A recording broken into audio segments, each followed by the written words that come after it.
All right, everybody, it is Kyle T. Mosley of the Black Sports Insiders here with episode number 2. We got some good content for you guys tonight. We're going to have an interview with Coach DeMeco Ryans from the Houston Texans, as well as the founder of the HBCU NYC Classic, Mr. Albert Williams. Those guys will join us pretty soon. But before we do that, let's introduce the cast. Got Miss Keisha Kelly. How you doing, lady? I'm good. How are you? Good to see you as always. And let's you too. Bring in Mr. Wilton Jackson II. What's going on, Wilt? What's going on, Cal? Good, good. And we got Mr. Ray Rogers. What's happening, Ray? Hog pride, baby. You owe me us to be here. All right, man. Look, your Commanders, I thought they had a chance. It's not my team. I just cover them. That's all. Okay. All right. Now you want to disown them. You got the helmet up there. Now you want to disown them, man. Yeah, I got a Ravens helmet. So I got a bunch of helmets, if you can see it. But, like I said, that's just for work purposes. That's not my favorite team at all. All right. And we have Miss Kim Davis. How you doing, Kim? I'm good. How are you? Good to see you guys. We are having a great night already. But before we even go into the night, guys, let's talk about some serious issues for my people in Texas as well as Louisiana. We'll be praying for you guys, making sure that you're safe upcoming few days due to Hurricane Francine. Yeah. Nah, that just don't sound like a good name, Francine. So we'll be praying for you guys there. And of course, we lost a living legend today, Mr. James Earl Jones. Man, I can't say enough how much this gentleman has impacted my son's life. He loves James Earl Jones, being a thespian himself. And he called me today, Dad, can you believe he died? And I said, man, 93 good years. And he gave us some beautiful content and artistry to be able to just remember him. Look, one of my first, Kim, you and I can probably relate to this now. One of my first time seeing him on the big screen was with The Great White Hope, when he did the Johnson story. And also I saw him in Bengal Long and the Traveling All-Stars. I went to the theater to see that, guys. You guys see it on film, y'all too young, y'all pups. But I saw that in the theater. We know you old, Kyle. Don't worry about it. I don't know, Keisha. I don't know why you put me in that category. Oh yeah, I'm sorry. I forgot you was 31. Not you, Kim. Because he called us folks. Not you, Kim. This time. All right. Let's see. We're gonna have to mute Keisha. She acting up already. But Keisha, let's stay with you. The Jags. You guys rebound. Coach Terrence Graves was really pleased in what he saw, but it seems like you guys going to have a little quarterback controversy starting out. Talk a little bit about what happened with the Jaguars and with the good win that they had against Savannah State. So I'm one of the most unbiased people, no matter who I'm talking about, my team, anybody else's team.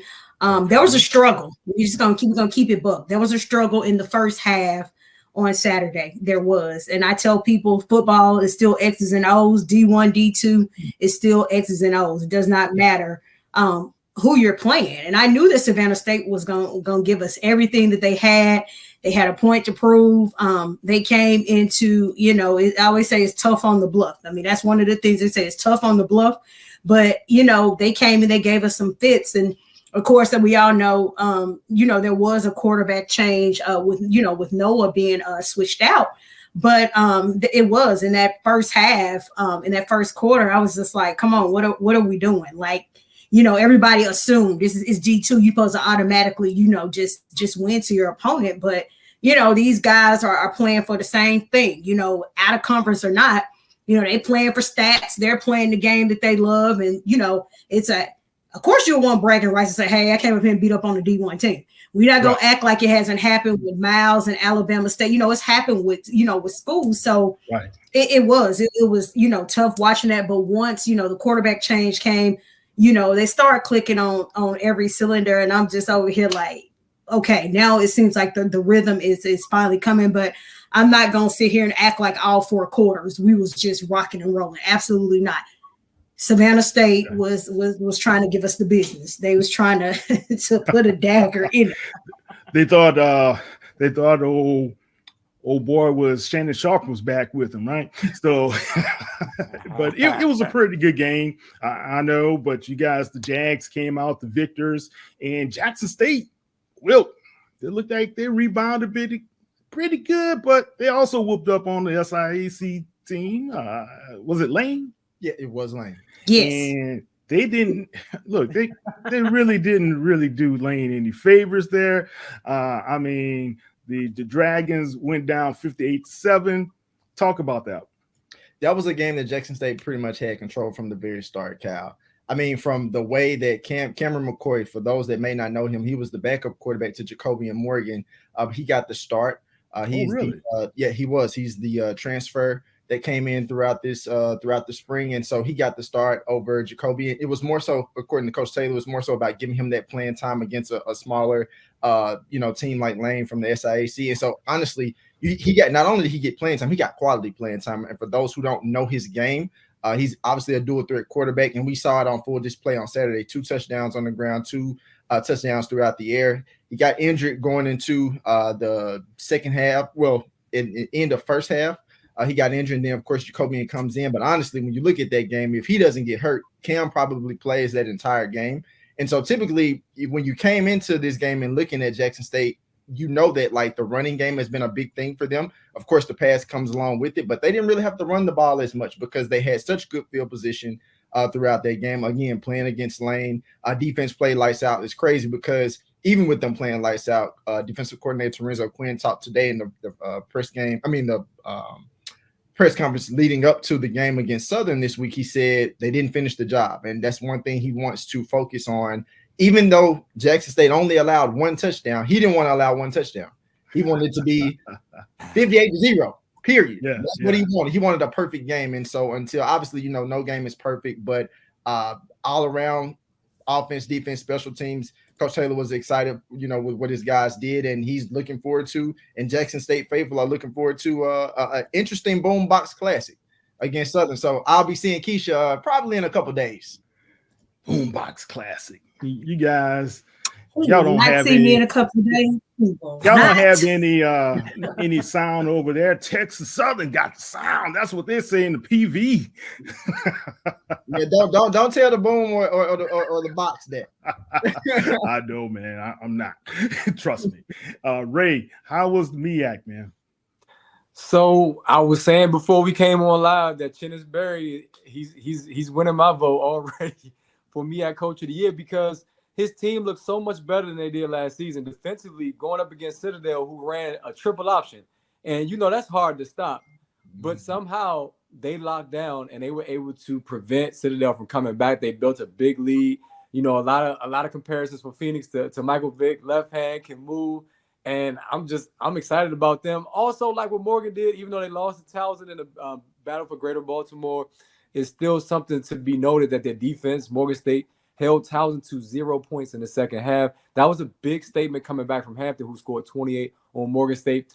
And then I'm worried about Howard a little bit because they only won by 1 against Mercyhurst. Y'all heard of Mercyhurst? No, I didn't hear from Mercyhurst. Does Mercy need a hearse after this one? What's going on?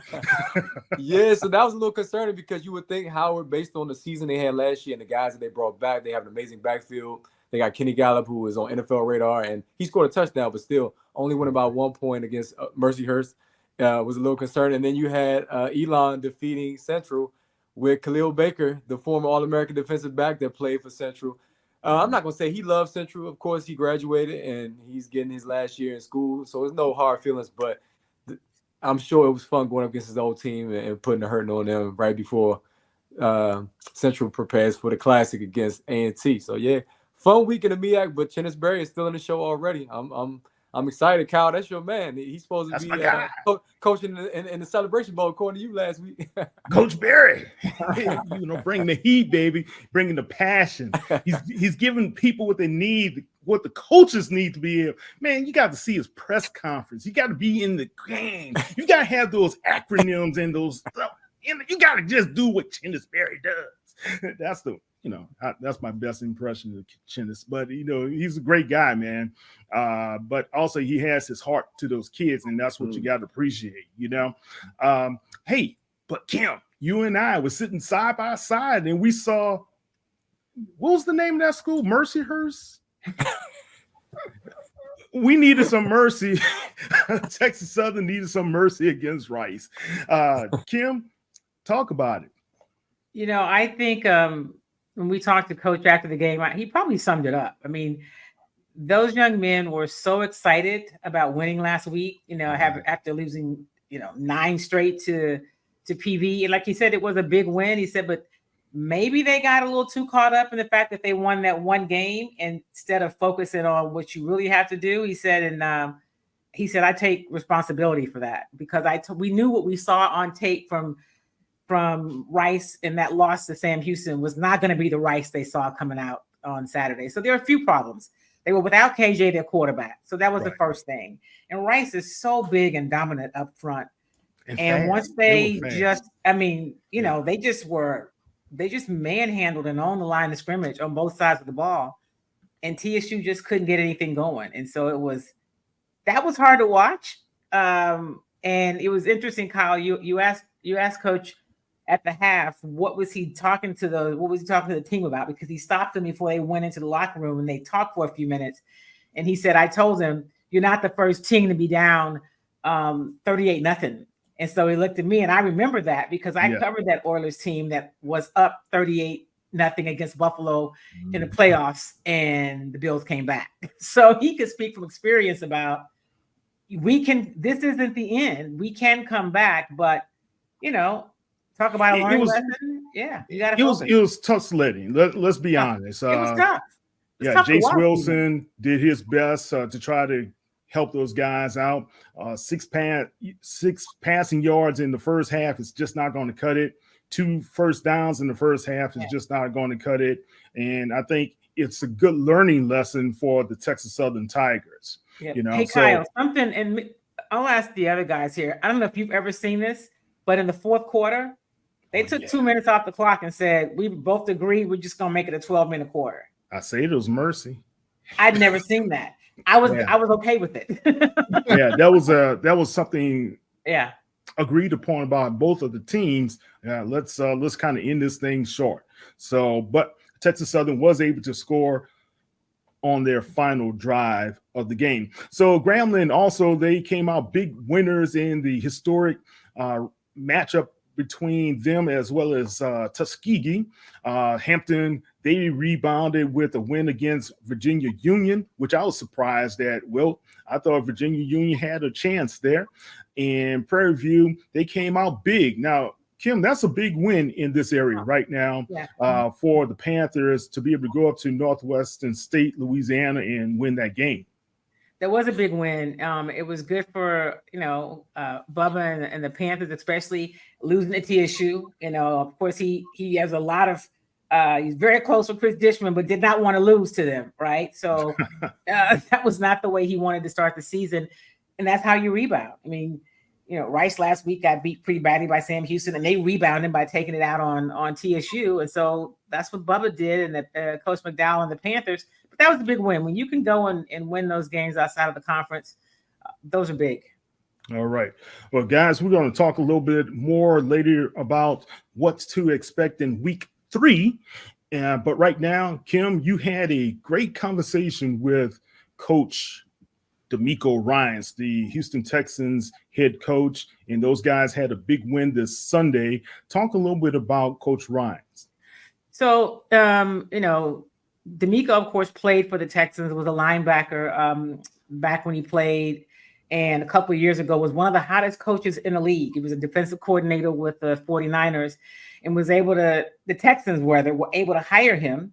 He was probably one of the hottest, or if not, if not the hottest coach, one of the top 2 or 3. And so it was big for the Texans to be able to convince him to come back, because the Texans were a mess, right? Yeah. You wouldn't even recognize the team that was 2 years ago because of the success they've had over the past 18 months.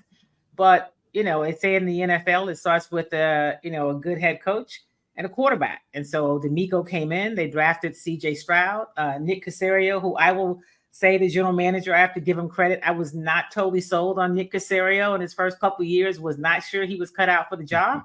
But the Texans had long coveted him. He was a former personnel guy with the Patriots. And so brought in DeMeco, was really more of the front of the owners saying, this is a guy we want. Of course, Nick didn't fight it. It was the best move for them. And when I tell you, he has completely turned the organization around from a culture standpoint. And we hear that a lot, right? We hear culture a lot in sports, but the feeling in the building is totally different.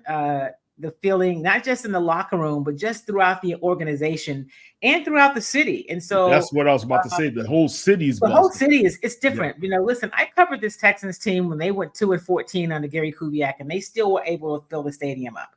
But the last few years, after what happened in the Bill O'Brien, Jack Easterby era, fans checked out. They checked out and they lost a lot. And so this year, last year they brought in this, a quarterback who people were like, okay, this may be good. They exceeded expectations of people outside the building. And now this year they're a team that people are talking about. Maybe they can make a Super Bowl run, maybe. But there's a lot of excitement about it. And as you get to know DeMeco Ryans, like, he loves the game. Somebody asked him today at the press conference, Coach, you seem really hyped on the sideline. Like where's that come from? He said, I love the game. I love these young men. It's not fake. I don't have to try to do it. It's who I am. And that's what he brings. And I think that's what those guys connect with. All right. Excellent. All right, guys, we're going to go ahead and drop out and let you hear the conversation that Kim had with DeMeco Ryans in a few minutes. This is how it starts with the 2023 McDonald's Change Leaders. 10 young Black visionaries who are starting something and changing everything. Find out what they're up to at mcdchangeleaders.com. This is it. Our last night sharing a room. Tomorrow we'll be in our new home. They told you buying a home would take years, but didn't help you start. Still, you kept trying. You'll have a yard to play in, a place to dream. Hope makes it happen. With tailored mortgage solutions, Hope Credit Union makes home ownership happen for thousands of people, regardless of income or credit. Brighter futures begin with Hope. We wish to plead our own cause. Too long have others spoken for us. This is an opportunity for us to be able to speak to our issues. Y'all better understand something real quick. We ain't going nowhere.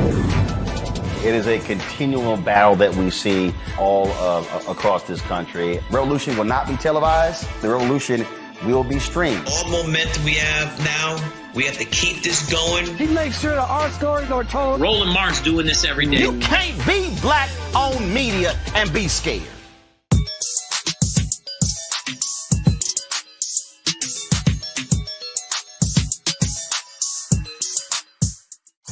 So I really wanted to talk to you a little bit about the journey here. Have you had a chance at all to stop and think, not to kind of go, oh man, I was great last year, but head coach in the NFL, kind of turning things around, a lot of excitement. Do you ever get to stop and think about that? No, I really don't get to stop and think about it because it's always on to the next thing or pressing forward for, last year was last year and it was a great year. I can tell just based on the excitement around town, how everybody is now, they're back, they're Texans fans, they're excited for what's to come. And that's based off of what we did last year. So I understand it, right. But I also know that there's more in store for us. And we just have to continue to work, press forward, and be our best. So my mindset is always about, okay, what's the next thing? When did you know and how did you know that you were ready to step into being a head coach? Because it's about so much more than just football, obviously. Right. It's about a lot of other things about than football. But one, I think it was early in my career. I was in San Francisco, and I I go in and talk to the head coach, Kyle Shanahan, and we're just talking through plays. Like, man, I'm telling you, you have what it takes to be a head coach in this league. And he told me that early on before I was a defensive coordinator.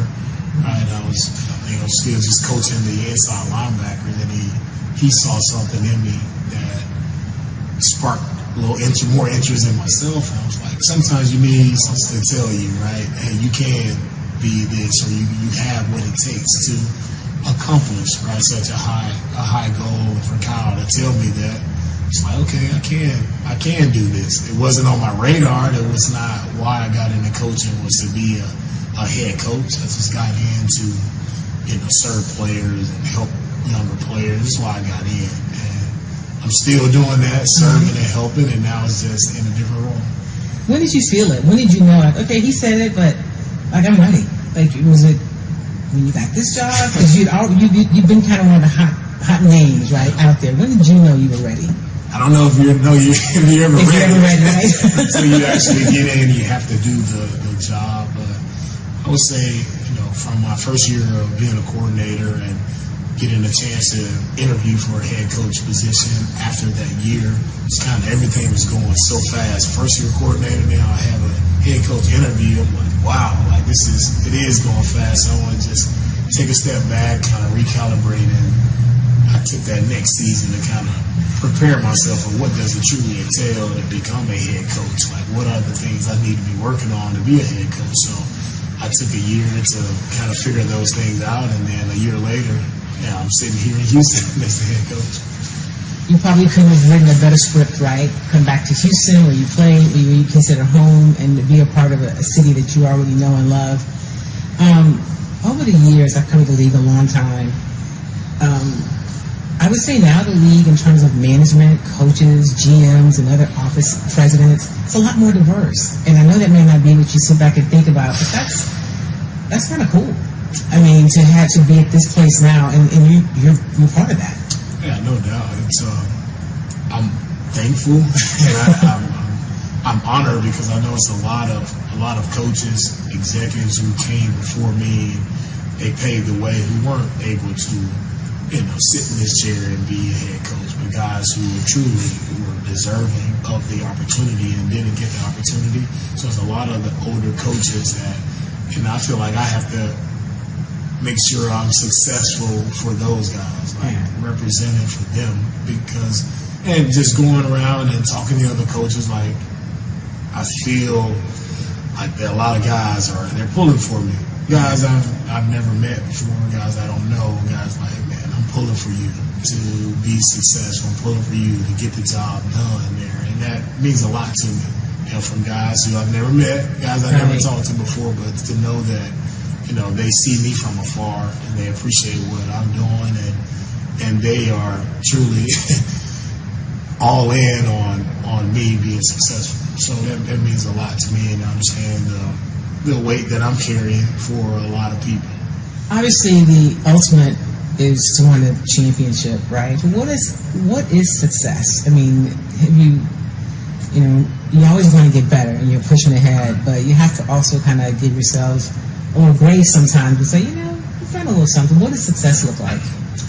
Success to me is every year being, like you said, everyone wants to win the Super Bowl, right? Success, I think, every year to get to that point, to have even the hope of getting to the Super Bowl, you have to win your division and get in the playoffs. So I think every year that you're in the hunt, like, that's a successful year, and then you figure out what does it take to make that next big leap to winning it all. But to even have a chance, that's why I tell our guys, that's why we do what we do, right? Yeah. It's for that Lombardi, right? It's something that you can't buy with money. It's something that you have to truly go out and earn. No matter how much money or accolades the players get, coaches get, like, that Lombardi is that, like, you have to go and earn that. And you keep money, however much money you have in the world, you can't go buy it. So that's what drives us. That's what motivates us every single day. And for each player, I always say, I don't know. None of us know, like, how long we have. Right, before our careers are over, right, or whatever, a setback, injury, whatever happens. So for me, I I want to maximize every single year and make sure our players, they're getting my best, making sure they give their best so we can push toward the ultimate goal. Let me ask you this. One of the things that some of your players have said, I think that when you take a clip of it, it can be taken out of context. You often hear, look, this organization isn't for everybody, but I don't hear it as because we're so great. What do you mean? What do you take from that? And when you say there's a special culture here, tell me what that really means. Yes, I think that definitely got ran out of context. I think what guys are saying is like it is and this is what I want to create. It's a special place, right? It's a special environment, just from the culture that not myself but the players have created, right? It's a culture of hard work, it's toughness. It's kind of missing in some places. But we're going to work hard, we're going to be tough, physical, and it's hot out here, right? A lot of people, they couldn't deal with it, right? And I just understand, like, it does take a special person, right, to work in the conditions that we work under, but also just in how, I push guys, inspire guys. Like, I truly believe that when you suit up to play in the NFL, like, you want to be the best. And probably, hindsight, I probably shouldn't think that about everybody, but that's what I believe. Everybody, if you are on this team, if you're in this building, like, I'm going to treat you like you're trying to maximize your talent to the utmost, and you want to be the best player at your position in the NFL, so I'm going to push you that way. Yeah. And some guys can handle it, some guys can't. But I just think if you're going to do it, like, are you half in, or are you all like, if we're going to do it, let's go all the way and let's do this the right way. It's the same for me as being a head coach. I'm not in it and I'm just happy just to be like, I want to make sure like we're as successful as possible, that we're trying to go win it all. So, we spend a lot of time away from our families, our kids. There's a lot of sacrifices that are involved here. So why not push everybody to the brink to see who can withstand and to see who can you count on in tough times? I always say, don't just be glad to be in the room. There's so much more, but you got to be willing to do it. You mentioned special place and special players, and you got a lot of them on your team, but I'm obviously going to ask you about a young man that has come in and really set himself apart, not just as a player and CJ, but just as who he is. Talk about having him and then other guys that are bringing stuff too, but can you just talk about getting to work with CJ and who he is? He's just special. And it's not the football, it's everything outside of it. And that's, you learn that through the draft process and talking to his teammates. That's the biggest thing for me, talking to his teammates and what they had to say about him is how he cared for his teammates, like how he treated them. Like everybody had great things to say about CJ as a leader. Not the football player. We can see the tape and watch the football player, know he can make all the throws, all that. Yeah, great. But this guy is a leader. He set himself apart for me in that regard. How he treated, one comment one coach gave me was, it's like, I've never seen a player treat like kids and wives and family like he does. And I was like, what? It's like, man, he always takes the time to come over, talk to my kids. He knows my kids' names, speak to them. I was like, really? Like, it's those things right there, right? That you have to believe in the person, right? Especially a guy you take your number 2 overall quarterback, there's a lot of scrutiny under that quarterback position, but just knowing this guy, he's raised the right way, his family, his background, he's been through some adversity growing up, so he knows, and from where he grew up to where he ended up in Ohio State, started taking him to the playoffs, like, this guy can handle adversity, he can overcome, like, whatever it may be, off the field and on the field. And so when you see a guy who has all of those traits and characteristics as a man, like that's what makes him special. He'll be special because he's not, even with CJ, his success in his first year, he hasn't changed. Right. Yeah. He is who he is. He's still humble. He's kind. He's loving. He treats my kids, my family with respect, knows it's the same thing a coach, the college coach told me about him. I see it, and he does the same for me, my family, and all the other families. See the work that he's doing around town here in Houston, with it's the helping out with the storm victims or whatever it is. Like, he's in the community, he's up and out. Like, he can be touched. He's not just this. And when you go there, I go cover those events. He wants to be there with people, and he said, "I would rather there not be cameras, but I know that this helps maybe more people get support. I don't do it for that." He's genuine, right? And that's something that you don't. That doesn't happen overnight. Like, he genuinely wants to help people, and when you have a guy like that who's at the most important position on your team, like, what does everybody else have to say? Follow CJ. Watch how he leads in the community, on the field. Like, that's the guy you should follow. And last question, I'm going to ask you this: what have you learned about yourself? Let's say from when you became a head coach in January of 2023 to now. Ooh. What have I learned about myself? I need to be more patient. It's just a lot of, it's a lot of moving pieces a lot of times, right? Just being more patient, just relaxing, taking it all in, right? But it can be hectic, right? And you can't let all of the hectic things around the job, you can't let it change it. So it's just being patient through all the chaos. That's what I've learned about myself. Finding more patience, I need it.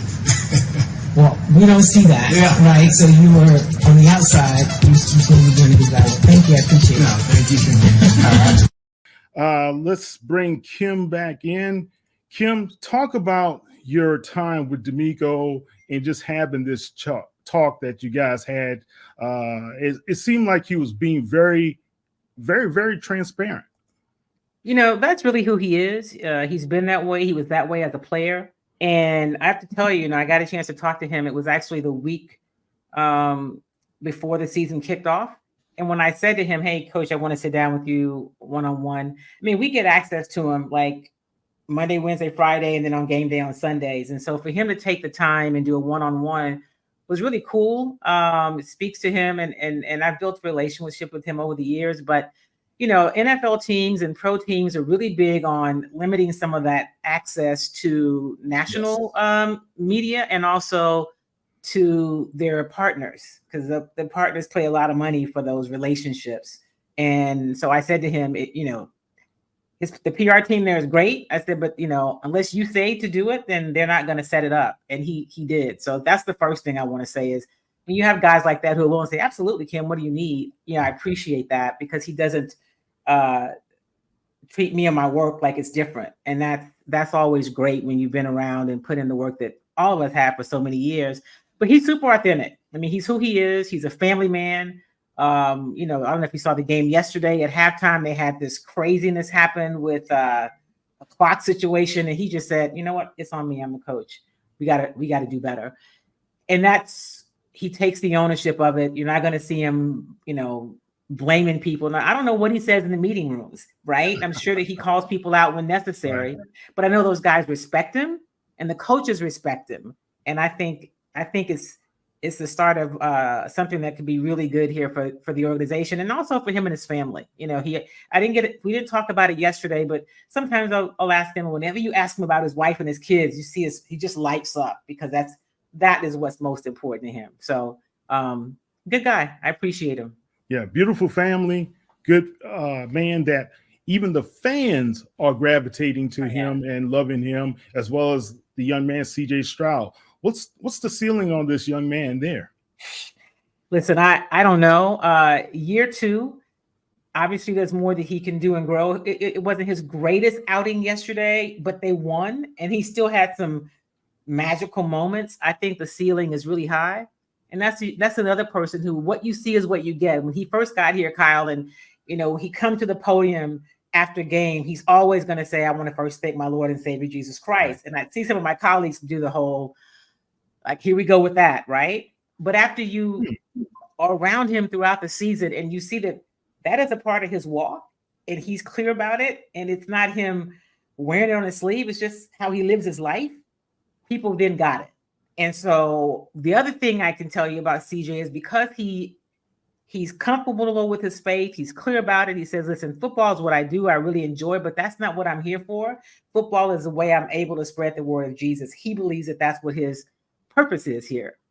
And now you see other players more comfortable talking about where they are in their faith. And it's not a, you've got to be this way kind of thing, right? In the organization.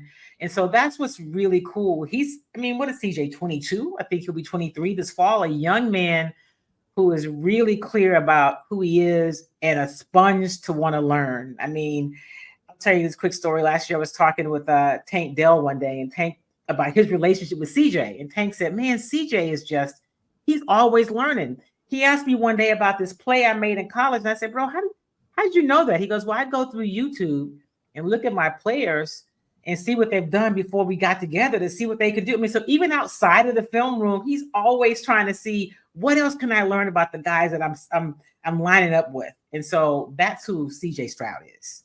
Yeah, it's funny you say that because, CJ got a lot of flack at the Travis Scott softball celebrity softball game because he just gave Amber Rose a ride home. Yeah. And I'm thinking, he's a young man. That's what we do. You drive somebody who needs a ride, and she wasn't familiar with the Houston area, and she's a celebrity, and so is he as well. So I didn't see any problem with it. Well, let me tell you, I think people just got a little worried, Kyle. Let's be honest. I think his mama. CJ Stroud is the chosen son of the city. You get a little worried when you see him hook up with Amber Rose, but it wasn't a hook. Yeah, but look, I know I've heard his mother. I've heard his mother enough conversations that she was going to get him right.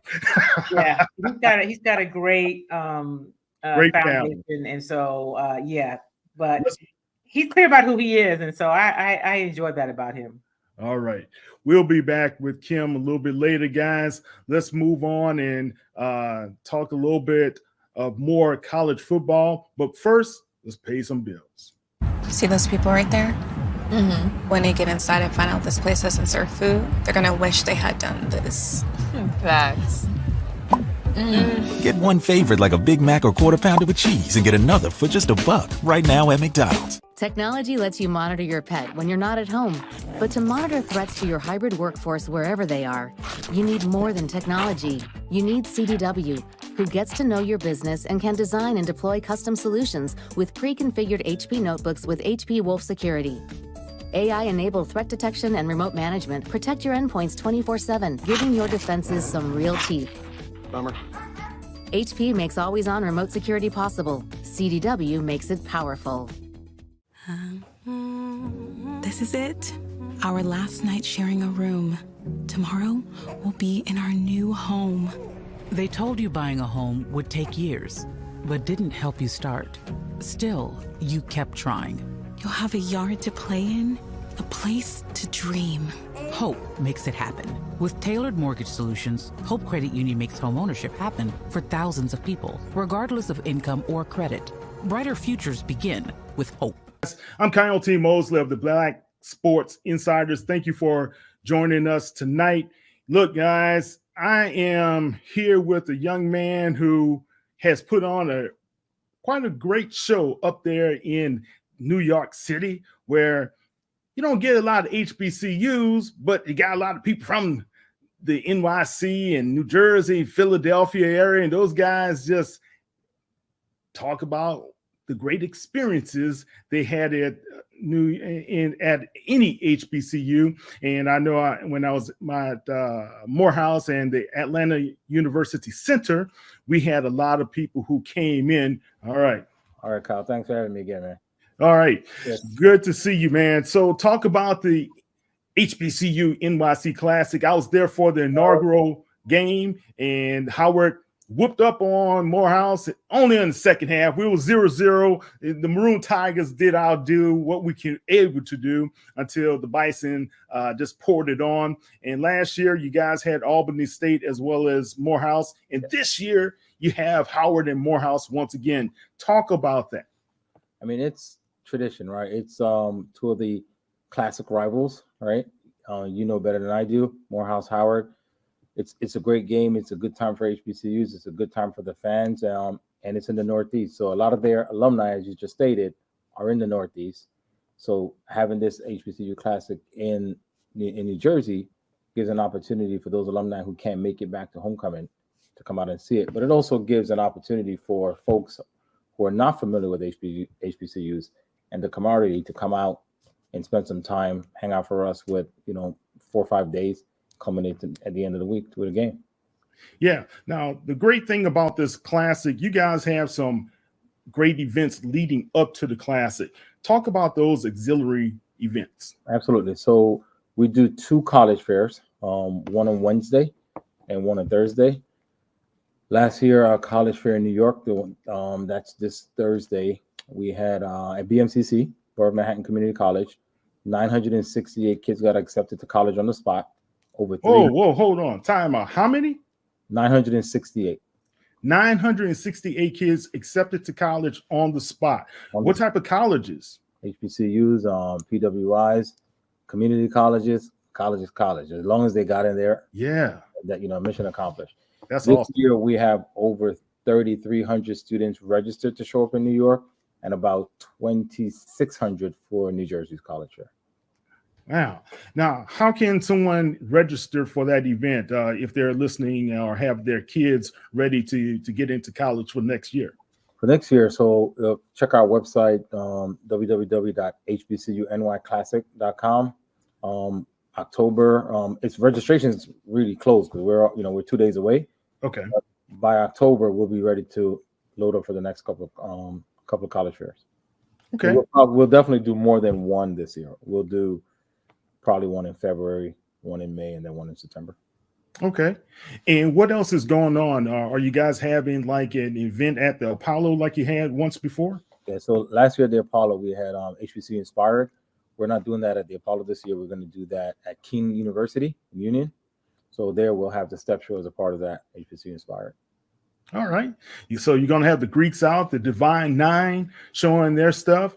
Anything else that the people who are going to be coming into New York City can expect around the Classic? Sure. So Thursday night, we have the step shows you just mentioned. Saturday morning, tailgating, of course. We also have a career fair, Come As You Are.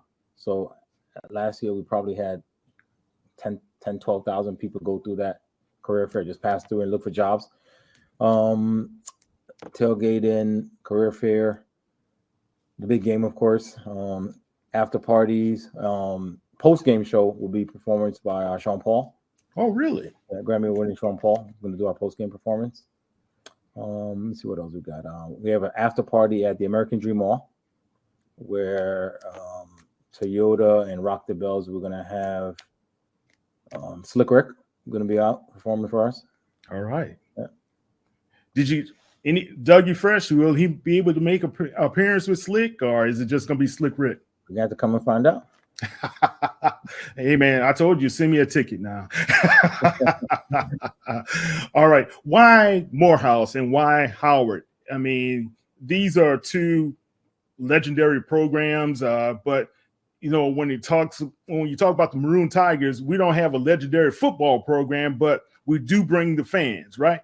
We bring the fans, and like you said, last year we did Albany State, right? So a lot of it is based on scheduling, right? To be quite honest, as you know, schools are scheduled years in advance.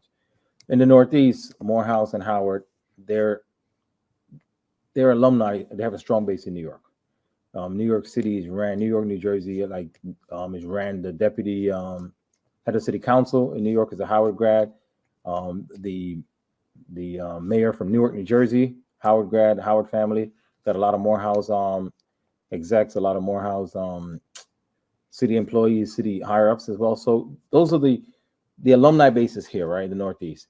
And that's what some people will disagree with. That's what folks want to see. But these are the guys that we know, like you said, they bring the fans, and it's just an exciting game. It's an exciting time. Yeah, I know for the first game, Spike Lee showed up, and of course, we got Samuel Jackson, who lives in New York as well. Any other dignitaries or special guests that the fans can expect to see? Oh, man. We got a lot. The young lady from Blackish, she's going to be there. Spike most likely will be there. You got dignitaries. You got Robert Smith, of course, be there. Amari Baraka, Raz Baraka, that's mayor of New York. Tish James, Howard grad, New York State Attorney General. Yeah. Bronx, Darcel Clark, Bronx District Attorney, Howard grad. Those are just a few that come to mind. Now, Albert, I know you don't leave any stone uncovered. Did you try to get the vice president herself to show up and be in attendance? Let's come and find out. Oh, guys, you heard that little teaser. Come and find out. We may have a little sneak peek of our presidential candidate. But all in all, man, tell everybody how they can be able to go online, be able to support the event. If they can't support the event, how they can be able to watch the event. Sure. You can get your tickets at www.hbcunyclassic.com. You want to watch it at home, and you can watch it on Peacock or CNBC. All right. And guys, have fun, because this is a great event. You got the Howard Bison against the Morehouse Maroon Tigers. You see, I'm representing Albert. I had to represent, I got Dr. King back here as well, man. So I got to represent my alma mater. But I think it's a great all in all event. I think the first year we had 35,000 people. And in the tailgate, we must have had around 10,000 people just outside in the tailgate, man. Yeah, it was a good time. It was a good time. Real good time. Albert, thank you so much for being with us tonight, man. And I appreciate everything that you're doing with the HBCU NYC Classic. Thank you, Kyle, for having me, man. I appreciate it. You're welcome. That's Mr. Albert Williams. And guys, go online, check the HBCU NYC Classic out. You can get your tickets out there as well. Let's bring in the crew.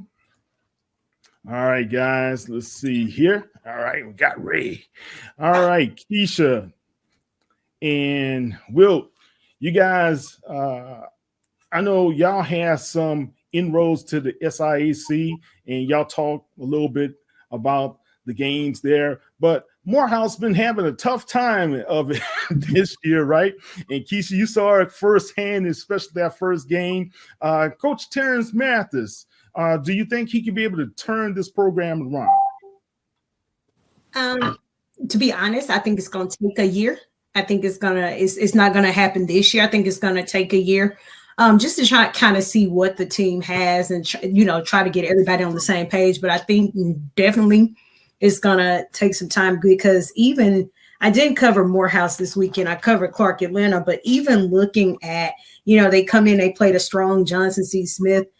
And it looks like, getting over the hump, the most is like 13 points, 13, 14 points is what Morehouse is able to do. So I think Coach Mathis is going to need at least, I said another year, but at least 2 at the most before we're going to be able to see something for the Maroon Tigers. I just don't see it happening this year. And when it comes to the Bison, Ray, you watch those guys, and I know you on Coach Scott's payroll. Nah, not really. Talk about the Bison, man. And you think they have a great chance to be able to defend their MEAC crown and return to the Celebration Bowl? They have the pedigree, as I mentioned. They have, I think, the best running back tandem in all of really HBCU football. You got Jared Hunter, you got Eden James, both dynamic running backs. And Larry Scott, if everybody knows his mentality, the way he coaches up his team always brings it for 4 quarters. They're never out of it. But they also struggle sometimes when you think they shouldn't, hence the Mercyhurst game. So I think consistency is the key. Last year, they almost pulled off upset against Northwestern, but then they choked the game away at Hampton. And it's like, okay, what team is going to show up? Celebration Bowl, they should have had that game. They were ahead, and many thought that they were going to hold on and win that game. So consistency is the key. If they struggle with Morehouse, that's a problem. I'm sorry to say it, Kyle, no offense. This is a good measuring stick to see how they're going to defend. And the conference is getting better. We keep talking about one name, Chennis Berry. He's coming. Morgan State. They only beat Morgan State by 7 to cement their place in a Celebration Bowl last season. So they got to be more consistent. All right, I couldn't hit that mute button fast enough, Ray, but I appreciate you, Ray, for your honesty. Oh, yeah. We'll talk later. But it should be a good one. But there was a great event this past weekend, Kim, and I know tennis is your passion, and that's how you grew up. If you guys did know, tennis was where she went to Texas A&M. We tried to get her in the HBCU, but she got some HBCU blood, of course. But when you talk about Frances Tiapo and you look at what happened with Coco Gauff, still this, and we had some doubles, mixed doubles finalists there. They just kind of was short on winning that trophy. But how do you see the Black athlete trending right now when it comes to tennis? So there's a lot to be excited about for American tennis players, in particular for Black tennis players. You talked about Frances Tiafoe. Zena, of course, is one of my best friends, was doing she does radio for ESPN during the Open. And so we talked after the match, and, Frances was right there. It's the mental part of the game that makes such a difference in tennis. I mean, it's important in every game, in every sport, but really in tennis. And so, toward the end of the match, you may think, oh, well, Frances looks like he wore down, but I think he wore down. He was worn down emotionally. And so those are some things that he's got to figure out and work out. But there's also the young man, Ben Shelton, that lost to Frances earlier, who is, if you would have asked me, where's the next champion going to come from? I think it's Ben Shelton. I really want to see Frances play well, do well, and take that next step. But, I think we'll get there. But those are two young men that to watch and keep an eye on. And then you mentioned Coco, who had, she's still having a great season, but she has kind of slipped into something this summer since the French Open, where you see her doing what she didn't do last year, a little bit of the whining and complaining about calls. And so I'm always, when I see it, a little frustrated because she's a champion, right? Yeah. And I want her to step on that court and continue to walk in the fact that she is a champion. And not that she will win every tournament, but she said something, guys, in an interview that made me kind of go, oh, man. During the week of the Open, she said at one point, well, I have won this before, so I feel like I can win it again, but I don't have to win it every time. Ooh, and she's right. That's a loser. But the fact that she said it really kind of made me go, yeah, she's not here for this one. I mean, she's a fighter. She's not going to quit. I saw all of that. I mean, she's not Sloane Stephens. We saw how Sloane won it, and she's just continued to kind of spiral. That's not Coco, but I really hope she kind of turns that around, right? Being a champion requires so much more than having great ground strokes and a good serve, and that is one of the things that the Williams sisters had, that their father helped instill in them. And Coco's young. I mean, she's still very young. I think her future is very bright, and there are others, but those are the ones that really stand out. So I expect her to get it together and continue to compete, to be a champion, to get to be a number one in the world at some point, because I think she has what it takes to do that. Here's a question for anybody who wants to really answer this question, because I had this dialogue with someone else talking about tennis as well as golf. Do you think in the individual sport game right now that there's a toughness that's lacking in some of our minority players right now? Am I off base with that? I'll jump in and I'll say I think it maybe it's toughness, but it is that mindset. You're playing against the players that you're also traveling with. Like, that's also your circle. So you've got to make sure to find a way to, distinguish yourself from that, not lose your edge. And that's what the Williams sisters did, because that is your team. But you also got to still be clear that your team you. So I think that's one thing. And one of the other things too is those sports and those organizations that they grow up in don't really address the fact that there is a cultural difference. And they want to act like it's all the same. The USTA has been awful about that. And so you can't lose what it is that makes you so talented and unique and gives you the edge. And so I think it's finding that balance and finding that place has been a challenge for some of those players in those individual sports. All right. Anyone else before we go on to another topic? I think Kim said it good, but and not only just to add to that age factor specifically with Coco, like sometimes I have to remember, like she's very, very, very, very young, and she has a bright future ahead. But just being able to know, anytime that you have a certain level of sport, like when you're talking about like tennis or golf, that those individual skills, it takes a lot of discipline, and the will to want to continue to be great. And again, sometimes when you're young, my dad and just some other people throughout my life have always told me, when you're young, you don't know what you have, or you don't know what you built. You don't know what you have built in or built inside of you until you have to be, forced to be put in a position where you have to really, really use it. And sometimes when it's still being cultivated, you don't really know what you have. And so I think with Coco, as we continue to see her, obviously mature and grow, I think she's going to grow into that. Yeah. You know what? I'll add one thing. You're absolutely right. But it's also once the expectation set in, that part, it's that pressure. And you have to identify and say, okay, you know what? I'm feeling the pressure. I did some work with Taylor. You mentioned the doubles. And so Zena coached Taylor for a while, did a little bit of work with Taylor. And when she had a great French Open, kind of when she was 17 or 18, got to the third round and everybody loved her, right? It was the furthest an American had gotten as a teenager since Zena had done it like 20 years prior, 30 years prior. And then she went to the Wimbledon 2 months later and lost in the first round. And she came back, she said, well, I'm just not going to do all those interviews. I said, so first of all, you did 3. And secondly, you had 20 unforced errors. You couldn't have beat me. But it's the pressure of the expectations, right? So that's the thing that I think some of them struggle with. I think that's one of the things that Sloan has struggled with. How do I deal with that? So. Yeah, that's the pressure I felt on my wedding night. So anyway. Man, I'm gonna tell you really. Just joking, guys. Them are just jokes. Okay, we talked about the Boombox Classics that's coming up, and Keisha, we know you're going with the Jags, and Wilt, we know you're going with the Tigers there. But guys, I think if you look at some of these games that are coming up, it's still going to be like a murderer's row because Prairie View has to play Michigan State.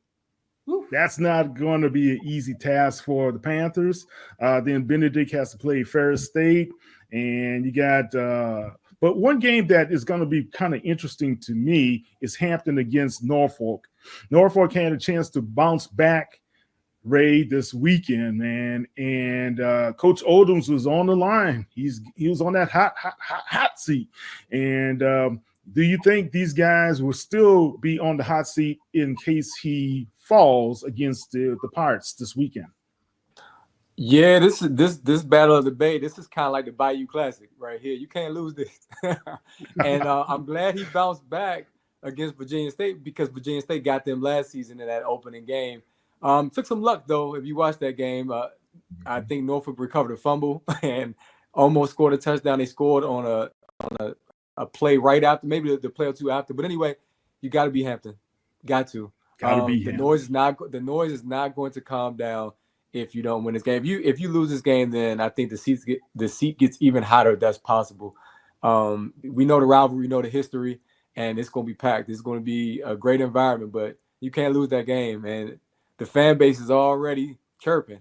So Odoms needs this one. He needs this game. Yeah, Coach O, man, people forget he's a former two-time Black college football national champion, right? So, I mean, Keisha, you know. Listen, y'all know I'm an Odoms fan. I'm a Coach Chennis Berry fan. I'm a Trey Oliver fan. They're all Southern University in my book. So, you know, I'm fans of all of them, but I have to agree there. The seat is getting a little hotter and hotter every week. You know, I don't even think it's warm anymore, guys. It's and I want to see him succeed, but yeah, I'm with you. This is a must win. It's a must win in this situation. Yeah, talking about hot seat. I was on the hot seat this past week when I reported some unfortunate news in a lot of ways, because Andrew Body is a very special young man, and he is not injured, guys. He had to get his shoulder repaired, I would say, and I pray for a healthy recovery from him.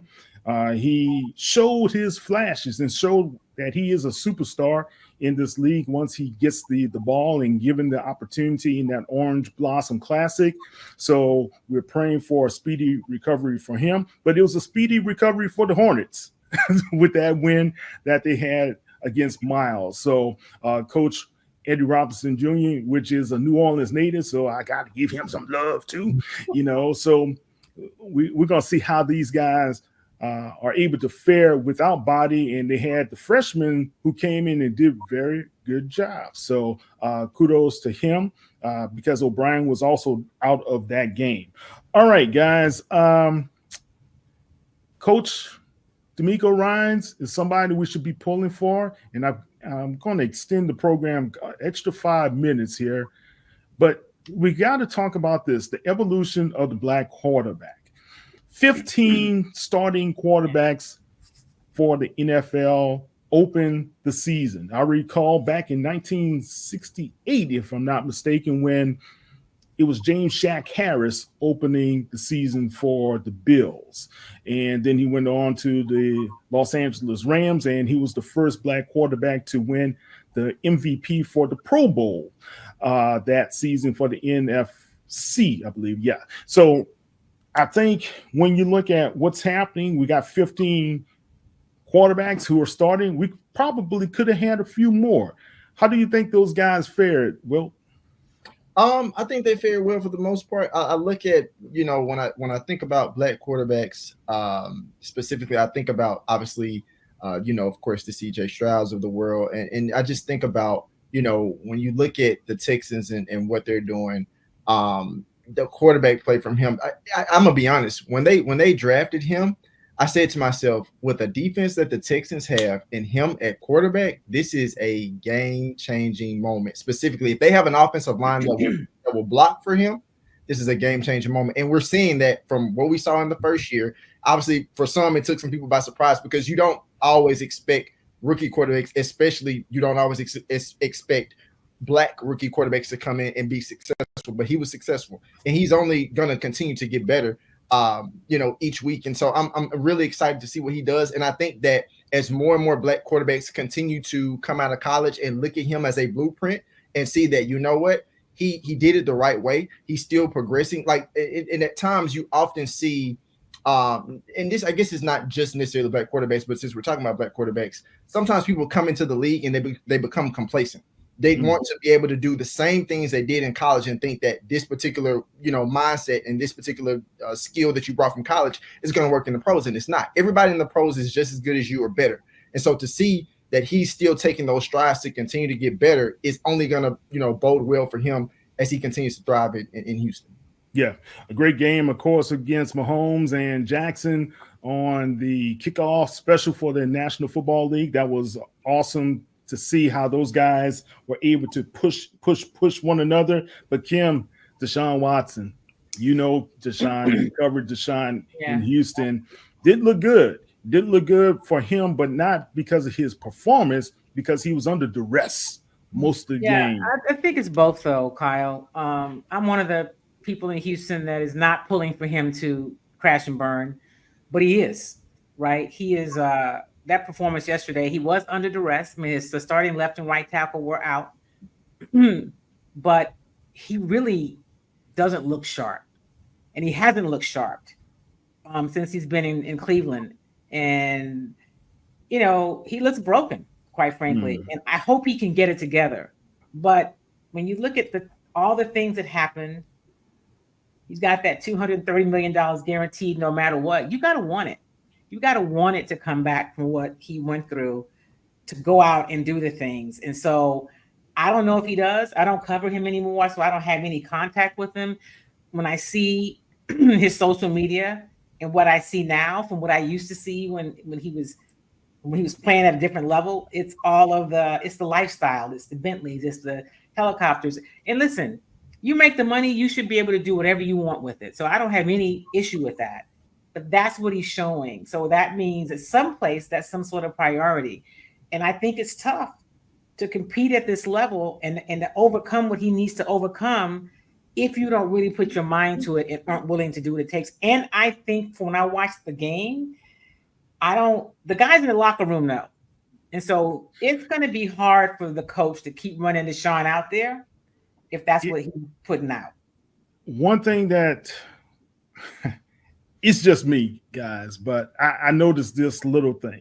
When your offensive linemen and your other teammates don't come to pick you up, after you just got blasted, that's. Well, when you extend your hand to pick somebody up and he waves you off, I saw that happen yesterday too. Yeah, I said that's not good.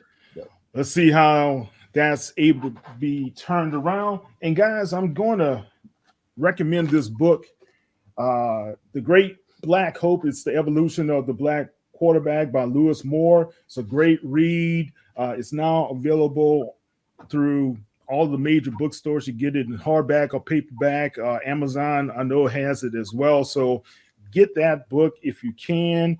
Keisha, you brought up a good point earlier. We need to talk about this matchup, Allen versus Clark Atlanta.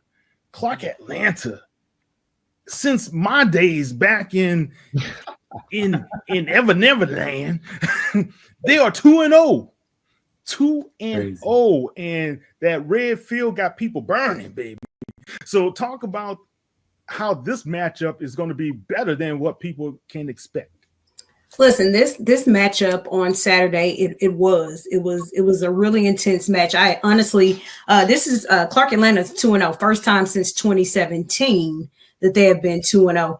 And I like the way Coach Keaton put it. He calls the red turf the red carpet.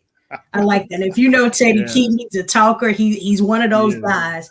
And as we can see, he putting the money, whatever, it matches up. It all matches up. But it was, you look at a team where Coach Keaton came from Allen University. And so what you see is old teammates and new teammates. What you're saying is the line. And so there were a lot of penalties created on Allen's side. It came down to the wire, 22-26. And that last play, even like I said, even when it was, the end of the quarter, end of regulation, there was a fumble because the quarterback for Allen was running the ball. And all we kept thinking was, oh my God, oh my God, oh my God. And it was just one of those matches. It was, Allen struck first. They struck first, 6 points. The PAT was no good, but they struck first. And then it was just up, down after that. But that 22-26 could have went either way. And even when I talked to Coach Pearl, like I tell people, for people that don't know, Coach Pearl just came back from Alabama A&M. So, he was over in the SWAC. Now you're back over here in the SIAC. He spent a lot of time at Central State. And so for talking to Coach Pearl, he was like, Keisha, we just, we basically killing ourselves, just too many penalties. Right. But I did get a chance to walk on the red carpet or, the red turf and see it up close and personal. It really does look good. But like I said, Saturday could have went either way. But for Clark Atlanta, I say it right now, the buy-in is coming. You talking about 2-0. I mean, they'll go to, was it the Sunshine game, FIU? But, it's coming. It's definitely coming. It is. Morehouse is going to put an end to that at the end of the season. I just want to let you know, Coach Keaton, you keep the Panthers. Y'all need some good spirits. Y'all hadn't had this in a long time. Let's just let that go. So yeah, we're gonna put an end to all that. We're gonna shut it down. At the end of the season, okay. but hey, guys, it's gonna be a great one because First Take is gonna be there right before that matchup, man. So Shannon Sharp as well as Stephen A. Smith and Molly will be in attendance, and that should be a good one altogether. Couple of good ones, Lincoln versus Johnson C. Smith, Clark against Florida Memorial, and the Thoroughbreds of Kentucky State against Fort Valley. check out those SIAC matchups. Guys, any last comments, criticisms? Listen, I'm riding with the Jaguars 200%. Listen, y'all can say what y'all want to say about them Southern Jaguars. We don't know who's going to be the quarterback. I'm taking whoever. If you give me Zay, I'm taking Zay. If you give me Noah, I'm taking Noah. All I want is a W. I don't care what Wilson has to say. I don't care what the Tigers got to say. It's always about the Jags. It's a battle of the big cats this week. Boombox Classic is just a terrible rivalry. But, I had a lot of close friends that graduated from Jackson State. So at the end of the fourth. JSU rock you. This is why Morehouse is 0-2 right now, guys. This is why they're 0-2 right now. See, this is why. Hey, where's my mute button? All right, guys. Thank you so much. That's Miss Keisha Kelly. Kate, what's the J for? Jamil. All right. I'm no, Jamil. Jameel. Jamil. Yep. All right. I'm going to start calling you that. That works. Jamil. That works. That's Kim Davis. That's Wilton Jackson II. And Mr. Ray Rogers, man. And Wale, you're missing again, man. You're missing out on all the fun, baby. But he will be with us. We should have a great show coming up on Thursday where we're going to have DeMeco Reed, an interview with Coach Reed, and that's going to be a good one. That's my girl, man. So Coach Reed will be in talking with us, and I'm trying to get a couple of the SWAC coaches to be kind of chime in with us to see if they could talk about the games ahead as well. I'm Kyle T. Mosley of the Black Sports Insiders. Thank you guys for following us. Go to @BlackSportsInc on Twitter, but also go to Black Sports Insiders on Instagram to follow us as well.